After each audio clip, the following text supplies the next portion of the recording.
Hello and welcome to this new video. Very soon it's my friend's birthday and I wanted to make her a personalized present, so in this video I will show you how I made this box.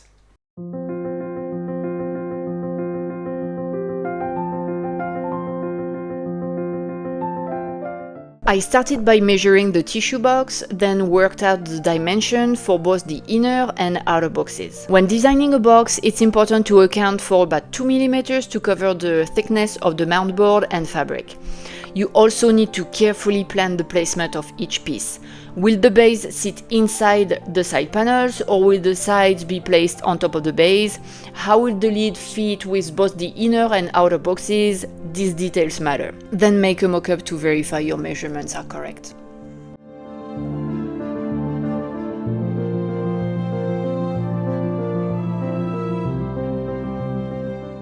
Next, I cut all the inner box pieces out of mount board and fabric. I usually attach the fabric to the mount board with double-sided tape. It's the quickest method, though less durable than the one I use later for embroidered parts.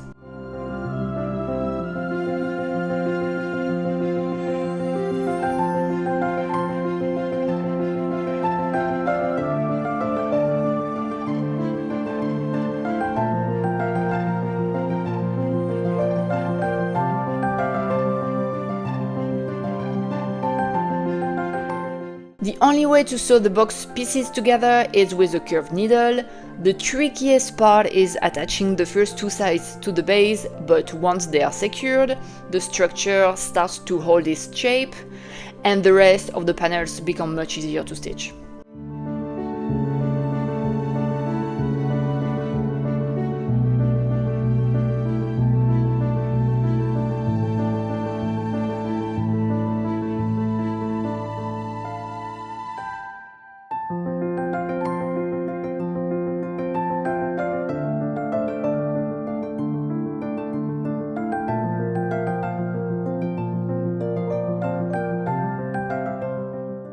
And voila, the inner box was complete. Now it was time to do it all over again for the outer box.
For the lid, I used a more secure method to attach the fabric as I wanted it to be firmly held in place.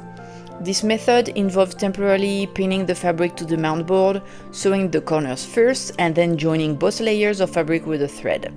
With this approach, the fabric stays perfectly in place.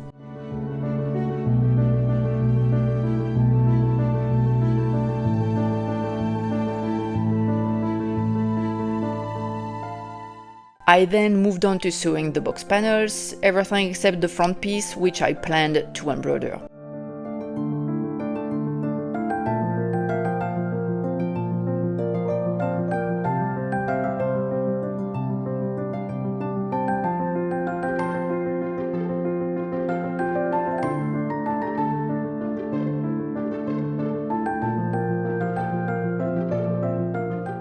I chose a funny cut design and use mostly short and long stitches for the embroidery.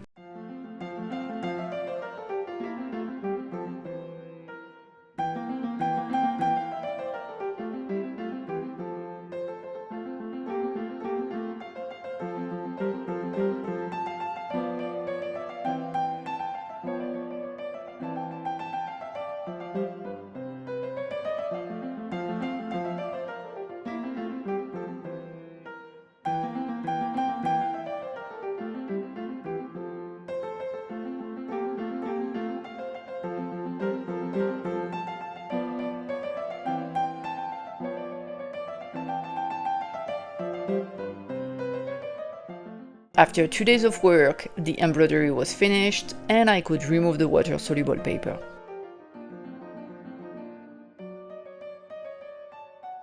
I mounted the embroidered panel using the same pin and thread method as for the lid. This technique is especially useful when you need the fabric to be extra secure or when working with embroidery or pattern fabric to ensure perfect placement.